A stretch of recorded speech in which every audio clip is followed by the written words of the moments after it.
ఇక కరీంనగర్ జిల్లా ఇల్లంతకుంట మండలంలో కాంగ్రెస్ పార్టీ బహిష్కృత నేత పాడి కౌశిక్ రెడ్డి అనుచిత వ్యాఖ్యలకు నిరసనగా కౌశిక్ రెడ్డి దిష్టిబొమ్మ దహనం చేశారు. హుజూరాబాద్ ఉప ఎన్నికకు సంబంధించి కౌశిక్ రెడ్డి మాటలను తీవ్రంగా ఖండించారు. 2018లో కాంగ్రెస్ పార్టీ టికెట్ తీసుకొని ఘోర పరాజయం పాలై పొన్నం ప్రభాకర్ దయా దక్షిణ్యాలతో ఎమ్మెల్యే టికెట్ తీసుకొని పొన్నం ప్రభాకర్ను విమర్శించే స్థాయికి వచ్చారా అని ప్రశ్నించారు. పొన్నం ప్రభాకర్ టీపీసీసీ అధ్యక్షుడు రేవంత్ రెడ్డిని అసభ్యకరంగా మాట్లాడడం మంచిది కాదని హెచ్చరించారు. కౌశిక్ తన వ్యాఖ్యలు అన్ని వెనక్కి తీసుకోవాలని సూచించారు.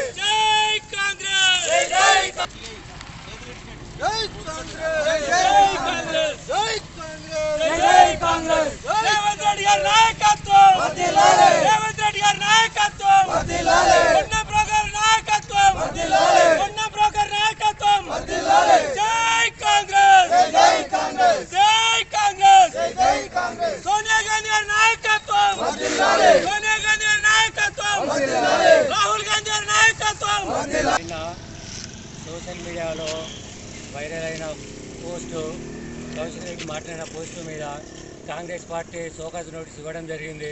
అదేవిధంగా జిల్లా కాంగ్రెస్ నాయకులు అందరూ కలిసి ఏకాగ్రీవంగా తీర్మానం చేసి మన ఇన్ఛార్జి దామోదర రాజనరసింహం గారికి పంపించడం జరిగింది. ఆయనను పార్టీ నుంచి సస్పెండ్ చేయాలని కోరడం జరిగింది.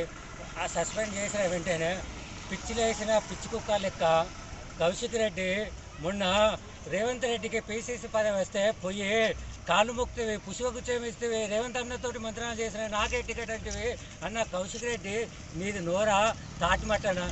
నువ్వు అన్నం తింటానవా గడ్డి తింటానవా? అదే రేవంత్ రెడ్డి గారిని నానా బూతులు తిరితేవి. నీకు 2018లో టికెట్ రావడం కారణం పొన్నం ప్రభాకర్ అన్న. నువ్వు వైఎస్ఆర్ కాంగ్రెస్ పార్టీ నుంచి వెళ్ళి ఎప్పుడు కాంగ్రెస్ పార్టీకి వచ్చినావో నువ్వు అప్పుడు లీడర్ కాదు. మానకోటలో నిన్ను రాళ్లతో కొట్టినా కూడా నీకు ఇంకా బుద్ధి రాలేదు. ఏదో కాంగ్రెస్ పార్టీ దయతలిచి నీకు టికెట్ ఇస్తే నువ్వు ఈరోజు కాంగ్రెస్ పార్టీలో నాయకులను నీ నోటికి వచ్చినట్టు ఇష్టం తిరుగుతావా? బిడ్డ, నీకు లీడర్ చేసింది కాంగ్రెస్ పార్టీ, నేను ఏ పార్టీ కాదు. నీకు సిగ్గు లజ్జ మానం ఉంటే నీకు 2,000 ఓట్లు వచ్చినాయి అంటున్నావు కదా. నీకు దమ్ముంటే నువ్వు మొగోడివి అయితే నువ్వు రేపు పొద్దున ఇండిపెండెంట్గా పోటీ చేయి. నీకు 5,000 ఓట్లు వస్తే నేను ఇదే దేవాలయం సాక్షిగా నేను గుండు గీక్కుంటా. బిడ్డ, మాట్లాడే ముందు మాటలు జాగ్రత్త. ప్రభాకరణ తిడతాడు, రేవంత్ రెడ్డి గారిని తిడతాడు, మాణిక్ ఠాకూర్ తిడతాడు.